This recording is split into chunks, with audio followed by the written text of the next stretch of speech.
ya nos acompaña Nuria Reartes Diani,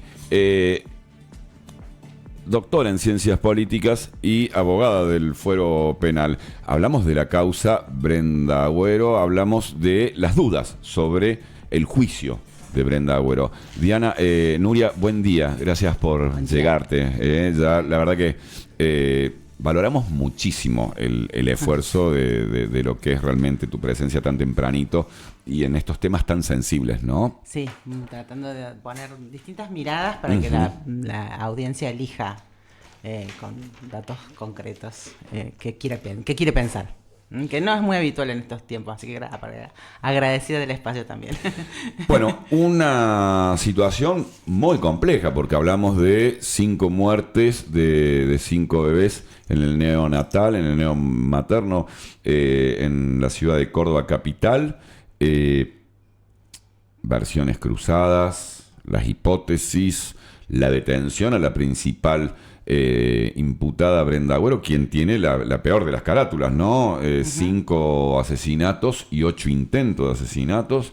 Y después, bueno, viene el listado de funcionarios públicos, médicos, que van repartiendo las distintas responsabilidades. Una detención de casi 3 años a Brenda Agüero, un aislamiento de aproximadamente 6 meses. En ese proceso conocimos a Cristina, la mamá de Brenda, empezamos a trabajar sobre la causa en ese momento, cuando la detienen a Brenda, sí. Y Cristina, su mamá, buscaba visibilizar esto que le sucedía con su hija, que ella estaba muy preocupada por el tiempo de aislamiento, que no era habitual, que no pudiera tener contacto en el patio de la cárcel, que no pudiera recibir visitas. Normalmente ese periodo de adaptación o de situación puede llevar entre 15, 30 o 45 días. En este caso llevó 6 meses, ¿no? Entonces ahí era como que había una sensación de que algo no estaba bien. Sí. Yo un poco lo que vi de los medios y lo que me puse a analizar desde los casos, estos casos que son como emblemáticos porque han determinado en un tiempo y en un espacio claramente la forma en que se va a analizar las políticas públicas, cómo nacen los bebés, qué seguridades tienen, qué protocolos se establecen. Como otros casos que han surgido en la provincia de Córdoba, como el caso Ludmila, como la causa del registro de la propiedad, como miles de casos. Pero me pareció que las dudas que genera este juicio dan esta característica de ser un caso particular y especial que puede marcar un antes y un después. Ojalá que lo marque. Me parece que las preguntas que nos tendríamos que hacer es si todo lo que surge en el juicio realmente ella es la única responsable y nos vamos a quedar tranquilos como sociedad en la provincia de Córdoba si una mamá va a tener un bebé al neonatal y no va a suceder nunca más esto. Si ella es la absolutamente responsable, la única responsable de estos 5 homicidios y las 8 tentativas de homicidios. Porque hay 11 funcionarios y enfermeras y médicos y directores y exdirectores del neonatal, y está el ex ministro de Salud, todos imputados de encubrimiento agravado, por supuesto, y de las omisiones a los deberes de funcionario público por la no denuncia y el no control a tiempo. Pero las penas son totalmente distintas. Brenda Agüero enfrenta una pena de prisión perpetua, sí, mientras que los restantes 11 los otros 11 imputados, sí, pueden llegar a una pena máxima de 3 a 10 años, que es el encubrimiento agravado de los funcionarios públicos. Entonces, ¿por qué digo esto de si realmente ella es la única responsable? Porque hay como una prueba indiciaria. Las pruebas indiciarias no son malas pruebas. Pero son indicios. O sea, hay un conjunto de pruebas que determinan que ella pudo haber hecho los pinchazos de potasio a los bebés. Pero no hay una imagen, no hay un video. Una imagen, no hay una mamá, ni una enfermera, ni nadie que lo haya visto poner los potasios. Y en un horario exactamente situarla en el lugar, sino que por una cuestión laboral circula y funciona, digamos. Ahí están las divergencias. Sí, fue una buena defensa. El fiscal de la causa, en la primera instancia, el fiscal Garzón dice no hay una introducción a través de endovenosa de potasio en los bebés, sino hay un pinchazo a través de la ropa. Pero de lo que la prensa determina que se vio en el juicio, hay una ausencia de control en el ingreso a las áreas donde estaban los bebés. O sea, Brenda no tenía que estar allí y estuvo. Otras enfermeras con carpetas médicas no deberían estar ahí y estuvieron. Hay una serie de inconsistencias. O sea, entraba cualquiera al área entre marzo y junio del año 2022, que surgieron estos hechos. Pareciera que entraba cualquiera al área donde se manipulaba a los bebés después de nacidos en como que no había un control en farmacia. A mí, Brenda, también, yo le pregunto en la entrevista... Y si bien esto se expuso en el juicio, porque hemos hecho el seguimiento de todo el proceso a partir del 6 de enero, Brenda, en la entrevista que hacemos desde la cárcel de Bower, ella expresa que, no había un control estricto con respecto al ingreso, egreso y todo lo que hace a farmacia también, otra falla complicada, como una digamos. Ausencia de protocolo respecto del control de la farmacia. Y el defensor de Brenda desliza un despacho paralelo, una farmacia paralela, una ausencia de inventario respecto al control de vacunas, porque si en estas épocas, entre marzo y junio, faltaban una serie de vacunas de potasio, ¿por qué hablamos del potasio? Porque las pericias dicen, claro, en la autopsia de los bebés fallecidos dicen que hay un exceso de potasio.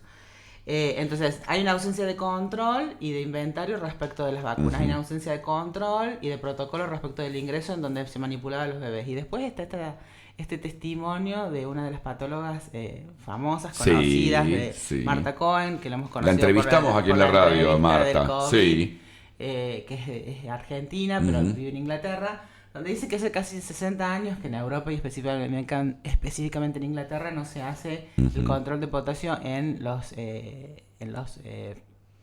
cadáveres, claro, porque hay un falso positivo, porque nos tiende a subir eso en la entrevista, el nivel de potasio. Yo la entrevisté el otro día, los 2 días que estuvo con el tema del juicio. Esas dudas se plantean desde el juicio, claro, y ninguno de los diarios del país ha dejado de decir esto. Clarín, La Nación, Perfil, La Voz del Interior mismo, Canal 12, ahora estamos viendo, lo plantea. O sea, estas situaciones de dudas respecto de si ella es la única responsable y hay una prueba directa respecto de el potasio, la falta de una prueba directa respecto de la autoría, lo cual no significa que sea absolutamente inocente. Hay algo que sucedió así, porque mirando también los informes psicológicos y de sociales que surgen de los distintos diarios que han trascendido, ella no es una psicópata. No tiene lo dicen los peritos en la causa, ¿no? Cuando uno ha hablado con los peritos, hemos entrevistado a los peritos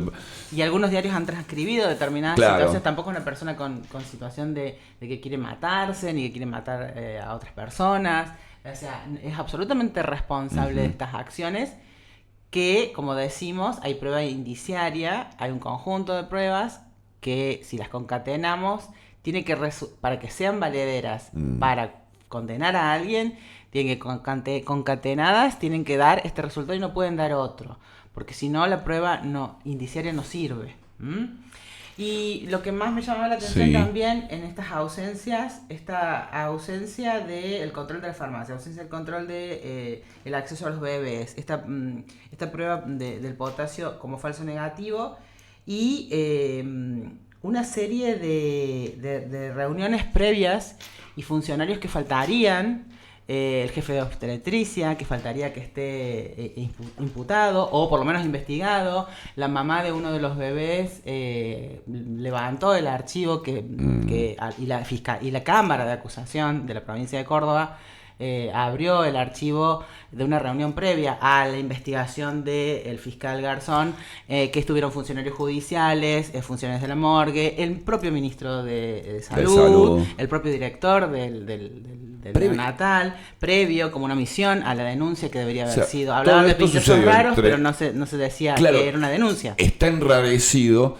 Y no solo eso, el día de la detención a Brenda Agüero, hay una reunión en Casa de Gobierno con el mismísimo gobernador. en ese momento? Con las mamás, ¿Con sí, las salió, mamás? salió en todos los diarios. Exacto. Mientras se estaba allanando y... sí, hay como una Hay serie de un- desprolijidades que parecieran... Yo me acordaba del caso de Nora Dalmazo y el jardinero. Sí. Que bueno, tuvo toda una revuelta en Río Cuarto para determinarlo como perejil y excluirlo totalmente. Sí. No ha sucedido eso con Brenda. Incluso... lo que ha quedado claro es una serie de posiciones en contra de ella con los demás imputados, Sí. de otros testigos, y Sí. también ha quedado un poco claro este tema de las declaraciones de las mamás y una violencia obstetricia importante como algo normalizado en la actuación de todos los médicos. No estoy hablando de solamente Bueno, Brenda. yo en la entrevista hablando Y con eso es algo que se Brenda, tiene que cambiar. claro, Como política a mí pública. Brenda me plantea, De salud. bueno, yo cambiaba el turno porque no estaba acompañando, Brenda como enfermera, no estaba en quirófano, Claro. en los partos, porque ella siempre habló de esa violencia en obstetricia. Entonces, ella decía, yo cambiaba el turno y tenía la posibilidad de cambiarlo al turno para no estar en quirófano. Entonces, tenemos ahí ya un conflicto. O sea, es una empleada, una enfermera, o sea, en el escalafón, llámese enfermera, ¿no? Rango, Sí. uno de los más bajos. Después vienen los maestranzas. qué A limpio, ver, sí, sí, horrible. sí, sí. Bueno, y son los trabajos más invisibilizados porque es como que no nos gusta toda esa parte, digamos, ¿no? Sí, que más hace falta en un hospital Bueno, público. entonces, alguien que te plantea, bueno, plantea violencia en quirófano, obstetricia, y te habla de, después, bueno, que su tarea a su vez era el control en medicamentos, en vencimiento, en stock, cuando ella notifica situaciones. Entonces, es plantear una empleada de bajo rango con aspiraciones o con una forma de hacer bien su trabajo. Y ahí es donde decimos, aparece esta persona que sobresale en un ambiente laboral o que es una molestia. Sí, yo veía en la nota de Clarín de hace unos meses que decían que era intachable desde la Allende hasta ahora, una hoja de servicio impresionante. Pero al mismo tiempo no es una persona con psicópata, no es un asesino Claro, serial. o sea, que algún yo sea un motivo, obsesivo o sea, con mi trabajo y lo quiera hacer bien no me convierte en un asesino serial ni en un algún psicópata. o sea, no sabemos Claro. qué manipulaba, qué Claro. se manipulaba. No se termina sabiendo por qué ni cómo manipuló determinadas inyecciones, si es que las manipulaba. Claro. Por ahí es como por ahí es como bastante complicado este caso respecto de ella por lo grave de la pena que va a enfrentar y por todos los otros funcionarios que están y directivos y otras enfermeras y médicas que están imputadas de delitos con penas menores, también graves. Sí. Y yo me preguntaba, ¿cuándo nos vamos a quedar, si nos quedaríamos tranquilos? O sea, un show y una violencia verbal respecto de los querellantes en la forma de, Sí. de intervenir en todas las audiencias, con una serie de pedidos claramente de condenas para todos, algunos, hay abogados importantísimos respecto de la defensa de los derechos de las mamás, de los bebés fallecidos. Yo me preguntaba, ¿hay corrupción o hay negligencia aquí? Hablando en un todo, no hablando Sí. de Brenda.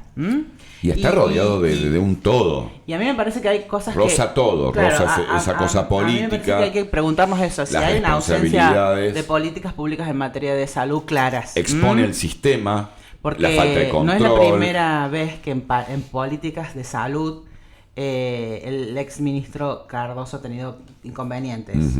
Recordemos la cercanía con el médico trucho Río Cuarto. Cuarto, con Recordemos pandemia. que él dirigía el COEN, el COE, el COE sí. cuando no pudo entrar el papá de Solange. No está imputado en esa causa, pero sí están imputados todos los otros en Belleville. No pudo entrar el papá de Solange a ver a la hija que moría en plena pandemia.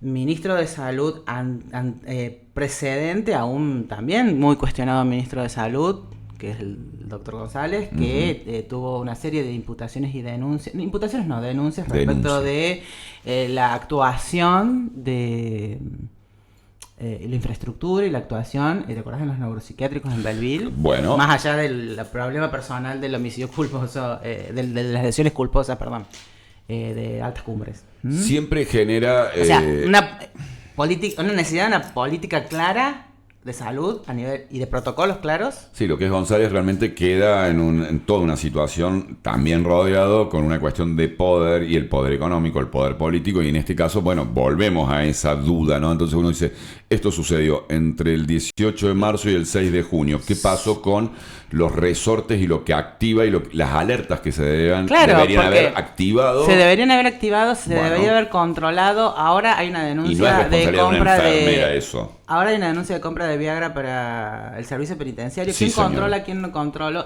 ¿Quién controla y quién controla? ¿El ministro de Salud? ¿Quién más arriba? Me parece que más arriba no habría nadie más en forma directa, salvo que tengamos interpretaciones de otras causas. Yo recuerdo, una necesidad de políticas claras a nivel salud, una necesidad de políticas claras a nivel control en estos organismos. Sobre todo en materia de salud en la provincia de Córdoba, porque compramos Viagra para el servicio penitenciario por un uso específico que lo están aclarando, pero el hospital de Altagracia no tiene aparatología para casos graves cuando nacen bebés. Es complicado, o sea, y eso es una necesidad de políticas provinciales. A ver, lo dijimos con el caso de esta mamá con sus dos niños en Villa Cañares. Sí. Dijimos un problema de atención psiquiátrica, el sistema, los controles, los médicos que... A ver, hay un abandono del sistema, una falla total del periférico, del ambiental, ¿no? Yo cuando hablaba de que era un caso emblemático, recuerdo la muerte de Ludmila, la muerte de la bebé en manos de sus padres, llevó a la renuncia de una jueza de niñez y a toda la reforma del sistema de niñez en la provincia de Córdoba. En manos de la CENAF, que no es la panacea, que tiene muchas críticas, pero se modificó toda una estructura. Y que intentas... Lo mismo sucedió con la causa del registro, aunque sean delitos de guante blanco. Ahora, yo me preguntaba, ¿nos vamos a quedar tranquilos si como en la causa del registro el ministro de Salud, al igual que el director del registro de la propiedad, quedan condenados por esta falta de control? ¿Qué interpretación van a tener los jueces? En la causa vialidad, a una expresidenta se la condena por una falta de control y se la desvincula de la asociación ilícita, pero no se lo llama al banquillo de los acusados a los jefes de gabinete que efectivamente manipulaban el presupuesto de esta obra pública. ¿Va a suceder lo mismo? Acá nos vamos a quedar tranquilos. ¿Qué interpretación va a haber? O sea, por un lado, la actuación y la responsabilidad de los funcionarios de gobierno. Por otro lado, la necesidad de un protocolo o ponernos de acuerdo en cómo interpretan los jueces estas actuaciones.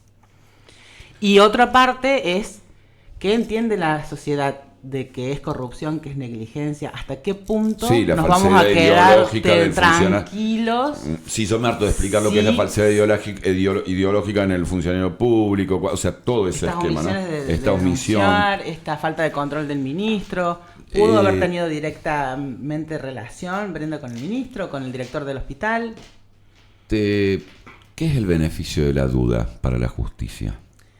Bueno, el beneficio de la duda en esta instancia determina una necesidad de absolución. O sea, el beneficio... En realidad no es un beneficio de la duda. Si no se prueba si no hay pruebas directas o indiciarias fuertes que determinen que todo y cada uno de los imputados en este juicio, no solamente Brenda, sino el ministro de Salud, el director del hospital, la exdirectora, todos los médicos que involucraron, los 12 imputados.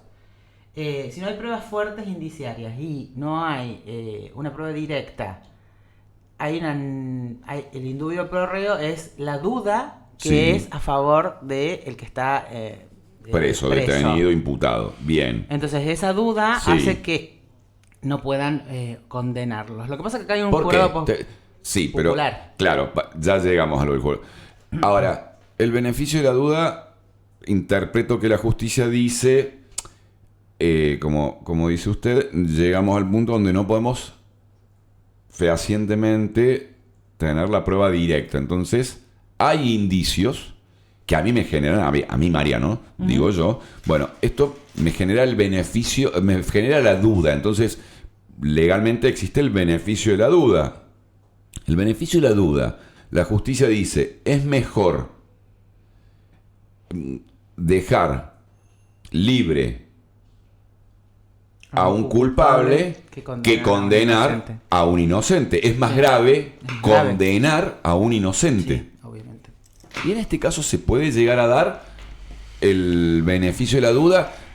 Son jurados popular, 8 jurados populares, 2 jueces de control. Es como que hay una parte de la sociedad que está a favor de las mamás y que es un dolor.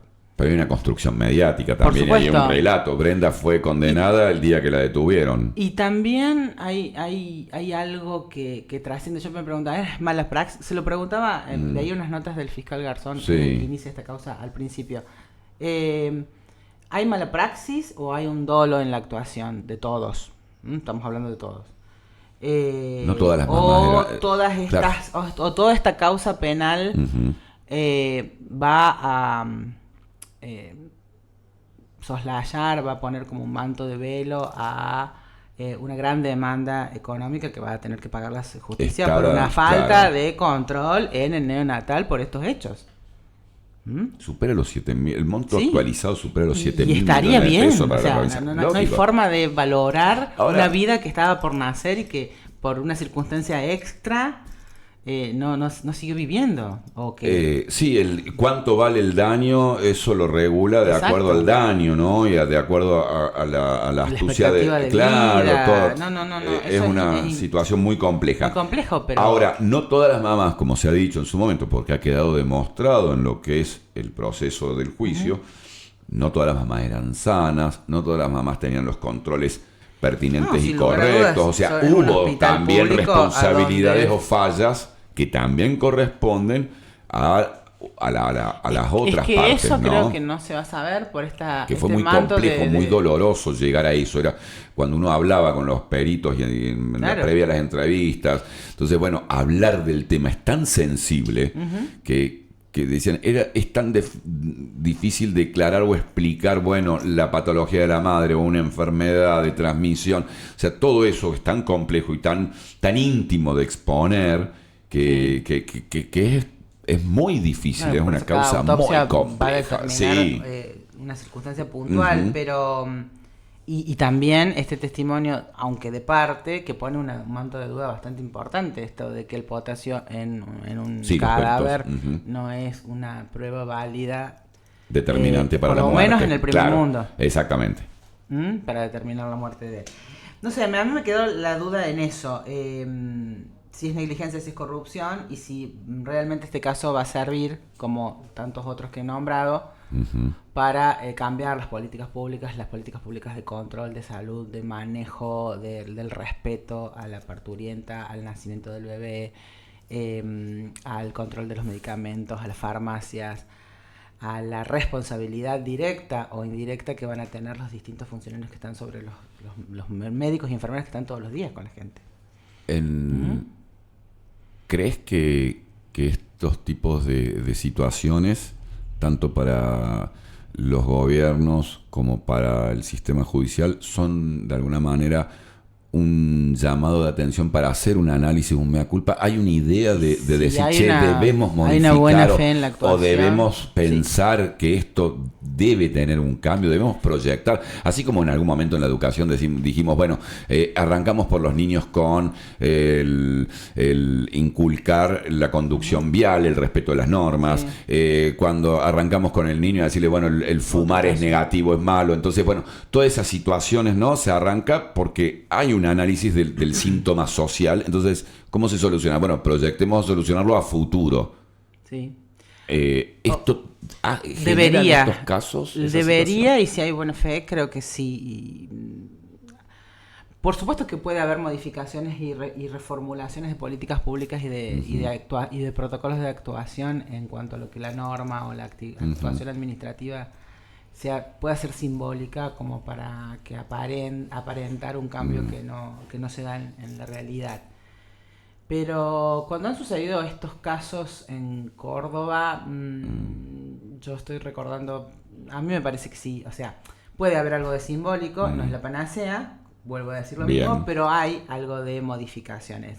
La causa del registro de la propiedad, por ejemplo, modificó todo un sistema de control de las hojas de los escribanos, la informatización del registro de la propiedad, una serie de actuaciones, de que el registro de propiedad depende del Ministerio de Finanzas, una serie de actuaciones por parte del Ministerio de Finanzas en cuanto a la denuncia y desvincularse, o sea, porque hay como un problema en poder desvincular los funcionarios de gobierno que hacen mal su tarea del gobierno, del color político que está gobernando.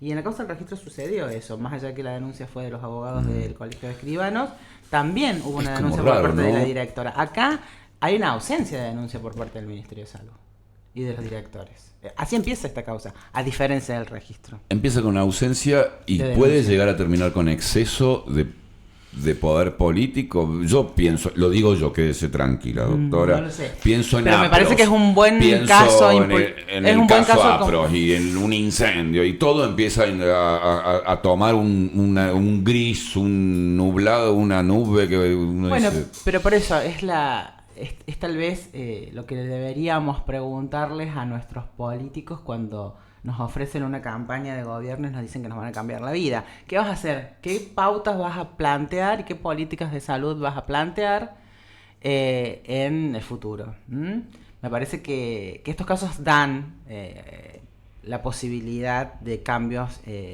importantes. Y en la provincia de Córdoba, a diferencia de en otras provincias del país, y en el país en general, en algunas situaciones se han dado concretamente. Dije dos casos, Ludmila, registro. Pienso en el caso de María Soledad María Morales, Soledad cambió Catamarca, totalmente muchísimo. Catamarca. Sí. No así los casos en Salta de la chica esta que se pierde. Marita Verón. La otra chica que busca el Papa. Que busca el Papa. Marita Verón tampoco. No así lo han... o sea, Córdoba siempre termina... dando algunos ejemplos. Creo que tenemos buena fe, o por lo menos actuamos de buena fe. Y tenemos una de las universidades más antiguas del país. Tenemos buen nivel de educación y de profesionales. Creo que eso también marca una diferencia en la capacidad de análisis o de reacción que tenemos ante el síntoma de las falencias en las instituciones o en los sistemas. Y creo que ese nivel de conocimiento o de preparación que tienen ustedes, los profesionales, que lleva muchos años en nuestra provincia, siglos, uno dice, una cuestión de evolución, y creo que Córdoba, más allá de ser este motor productivo, de ser una de las provincias ricas, también tiene eso como rico, ¿no? El poder en la investigación, el avance en la tecnología. Hay mucho en Córdoba como para decir, y esto que decís, a veces hacemos punta desde el análisis, desde las instituciones, ¿no? Ojalá que esta sentencia y esta apertura de la Cámara de Acusación y las distintas aristas que ha tenido este caso y las consecuencias de este caso lleven a no solamente una sensación de justicia y un sentimiento de seguridad a las mamás que perdieron sus bebés, sino llegar a la verdad, ¿no? Llegar a la verdad y llegar a un cambio importante en lo que es la política de salud y sobre todo en este espacio del nacimiento de los niños en un hospital público. Cortita, desde el 2005 en Córdoba, la ley de jurado popular, en este caso, 9.000 y pico sorteados en 2024. Llegamos, te lo resumo, ¿no? Llegamos a un número hoy de 18, donde quedan 8 al día de hoy para deliberar lo que han vivido a través del proceso judicial a partir del 6 de enero a la fecha, y un jurado popular que tiene que determinar 2 jueces de técnicos. Sí, los jurados populares van a determinar la inocencia o la culpabilidad de todos y cada uno, no solamente de Brenda. ¿Tiene que haber unanimidad? ¿Tienen que estar todos de acuerdo? Hasta puede haber un empate y tienen que volver a desempatar. Lo que pasa es que los jueces técnicos tienen que dar el fundamento jurídico de por qué están todos son culpables o algunos son culpables, otros son inocentes. Entonces por eso tiene que haber un acuerdo.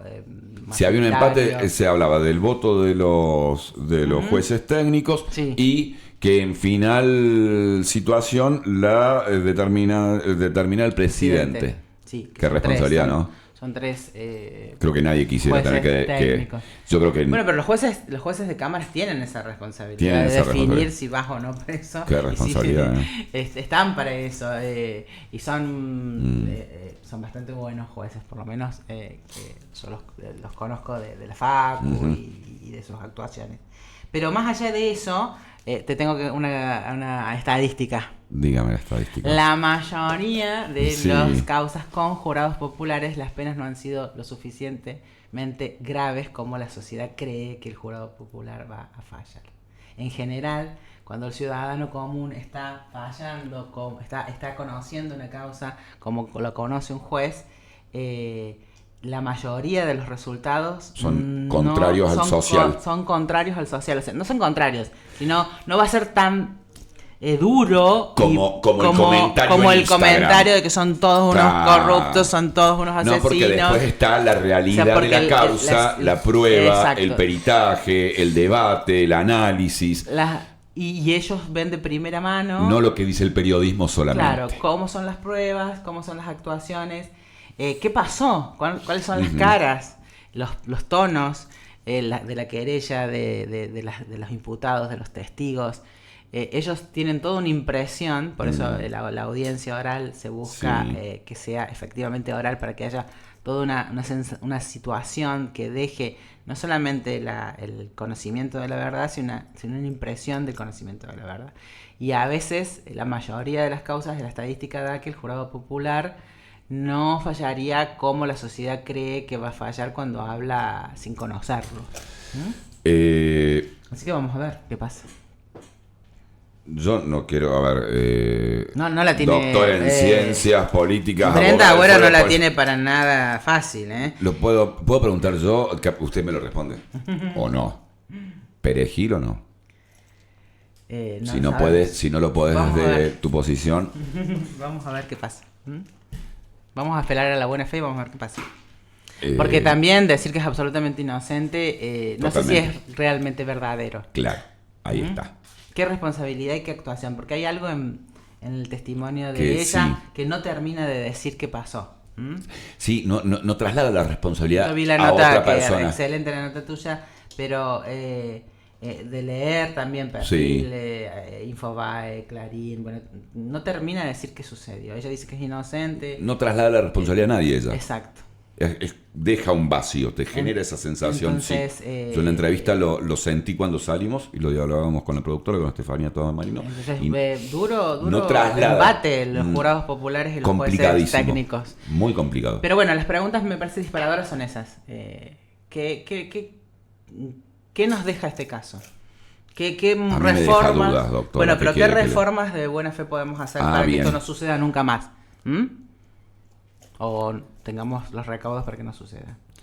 Nuria Reartes Diani, doctora en ciencias políticas y abogada del Foro Local. Yo más que agradecido, como siempre es un Bueno, placer gracias y recibirte saludos acá. a todos tan Y la verdad tempranito. que sí. Gracias. Saque usted sus conclusiones. 52 minutos de la hora 8. La música tanda y más. Primera mañana en la 103.